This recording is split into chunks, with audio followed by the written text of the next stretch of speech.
મહાશિવરાત્રિના પર્વની અંકલેશ્વરમાં ભક્તિભાવપૂર્વક ઉજવણી કરવામાં આવી હતી। અંકલેશ્વરના અતિ પૌરાણિક રામકુંડ સ્થિત માંડવેશ્વર મહાદેવ મંદિર, જલારામ મંદિર સ્થિત નર્મદેશ્વર મહાદેવ, રત્નેશ્વર મહાદેવ મંદિર, અંતરનાથ મહાદેવ મંદિર, ચૌતા નાકા સ્થિત એકલિંગનાથ મહાદેવ મંદિર સહિતના શિવાલયોમાં મહાશિવરાત્રિના પર્વ નિમિત્તે વિવિધ ધાર્મિક કાર્યક્રમોનું આયોજન કરાયું હતું।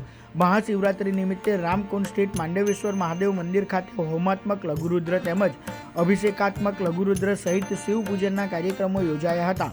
શિવ ભક્તોએ દેવાધિદેવ મહાદેવને દૂધ, જળ, બીલીપત્ર અને કાળા તલ અર્પણ કરી મહાદેવની આરાધના કરી ધન્યતા અનુભવી હતી।